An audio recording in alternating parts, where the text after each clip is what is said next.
It was a clear moonlit night on the plains of northern Colorado. Tonto and I have been riding hard all day, and as evening fell, we spied a glowing campfire and smelled good brewing coffee. We drew rein and said howdy to the young cowhand who sat beside the glowing embers.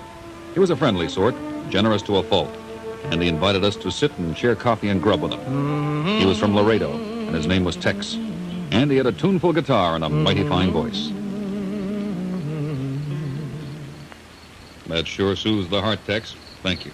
When the gods of darkness descend, music is a light to see by. Thank you, gents. More coffee? Don't mind if I do. How many head of cattle you tending here, Tex? About 100. It's a small ranch. What name might go by? The Lazy Horseshoe. Good name for ranch. I like. Owned by Cal Peters and his daughter Linda. Nice folks. How far away is the Lazy Horseshoe? About 5 miles. Grazing ain't as good closer. This open range? Yep. Now, I was telling Miss Linda about that only a few days ago.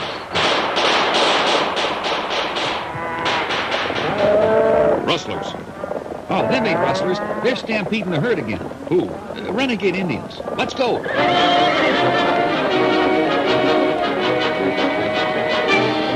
Out there to the east. Up, Scout. Right, Silver. Trying to halt and turn a stampede of 100 head of cattle at night is no mean job. You want a good horse under you, a reliable partner who won't stumble or lose his head. We used our guns, our hats, our voices, every conceivable trick we knew with a horse. Luckily, the moon was bright, so things stood out and we could maneuver and dodge the thundering herd. Off in the distance, I could see a small band of Indians disappearing over a rise. They were too far away to give chase, and we had our hands full with the herd. Slowly, we got them under control, and finally we had turned them around. They were docile now, but we had to be careful. Stubby, the young cowboy. He is hurt. Tex. My legs. Help me, will you? Help me. Tex had been thrown and run over by the herd. One of his legs was broken and the other didn't look too good. We put a splint on the broken leg and in the morning tied him over his horse and started the slow drive back to the Lazy Horseshoe. Once there, a doctor was called, and while we waited for him, we had a powwow with the owners of the ranch, Cal Peters and his daughter Linda. Indians? You saw them? No, I sure did, Mr. Peters. I'll back that up. Saw them myself. Haven't been any Indians in these parts for years. They're Cheyenne, I tell you. That's the second time they've stampeded your herd in a month. No Cheyenne. No Indian. Why, Tonto?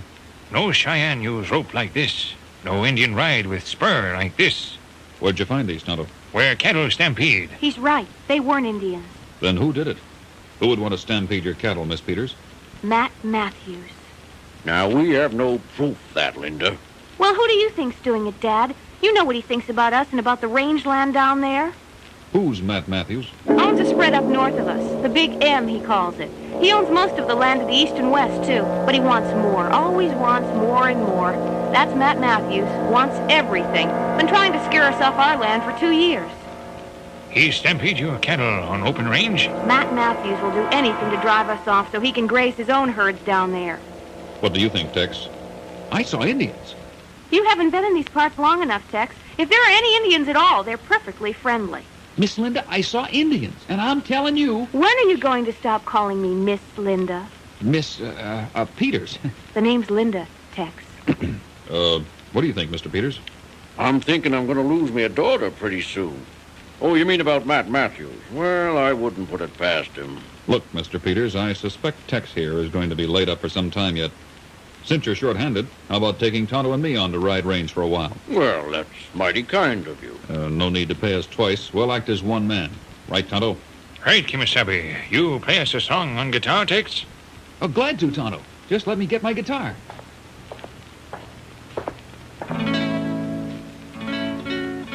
Say, Miss Linda, where does the Big M lay in relation to you? Right here. See on the map? So to get to South Rangeland, must ride through this canyon. That's right. Longhorn Canyon. Pretty narrow, isn't it? You can get maybe 2 riders through at a time. Interesting. Kimasabi? Very. A few nights later, with the moon high and almost full, Tonto and I were staked out at Longhorn Canyon. Earlier in the day, we'd led the Peterson herd through to the grazing land. They were happy and quiet, and we knew they'd stay put. As dark descended, we cut a tree and laid the heavy trunk across the south end of the canyon. Now, up on the north end, we had another trunk ready to be lowered by rope. And we were waiting. Maybe they not come tonight. Very cold. Then we wait the next night. And the next. You patient man, Kimasabi. Me just cold.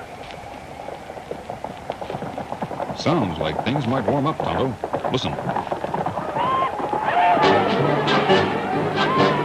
They swept into the canyon like a whirlwind, riding hard, whooping like Indians. Their feathered headdresses flew in the wind, their upraised arms brandishing rifles. They sure look like Cheyenne. Oh, self-respecting Cheyenne ride saddle and wear spurs. We'll soon know. They're reaching a tree at the end, Tonto.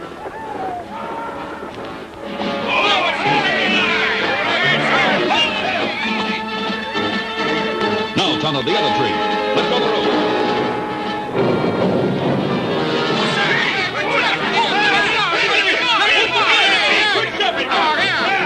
All right, down there. Stand steady. Who's that? Up there, Matt! Oh, my hand! I told you not to move. Okay, partner. What goes?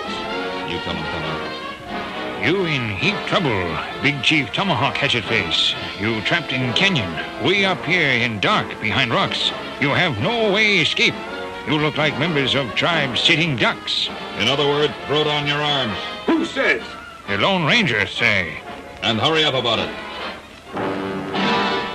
That's better. Okay, Tonto, let's hog-tie these critters. They were a forlorn-looking bunch of fake Indians as we led them back through the canyon and in the direction of the nearest marshal. Their leader, a red-bearded man with steely blue eyes, rode second from point behind Tonto. There was something familiar about him. You must be Big Chief Matt Matthews. Don't annoy me, Ranger. You annoy me, though. Tough. You annoy me because I think I've seen you before, but the name doesn't fit. Maybe I never knew your name. You've been drinking too much cactus juice, Ranger. Still and all, I'm sure... Hold it. Hold it, Tonto. What's the matter with you? Bryant's Gap. What? Bryant's Gap. Years ago. I don't know what you're talking about. Kimasabi. How many years has it been, Tonto? I've lost count. But my memory for a face doesn't fail me. Take a good look, Tonto. Matt Matthews rode with Butch Cavendish at Bryant's Gap. All right, Ranger. Go ahead and kill me if it'll do your heart good. I ain't scared. No, Matthews, I'm not going to kill you. Maybe the law will, but not me. We'll just get you to the authorities. Even a man like you is entitled to a trial. You show great mercy, Kimasabi. Myself, I would wonder. I'm wondering too, Tonto. But we'll leave it to the law. Tell me something, Matthews. Where's Butch Cavendish? I ain't seen him for 2 years. Think again. I'm telling you, Ranger, I ain't seen him. I swear. I'll swear on a stack of Bibles. You would. Okay, Tonto, let's move.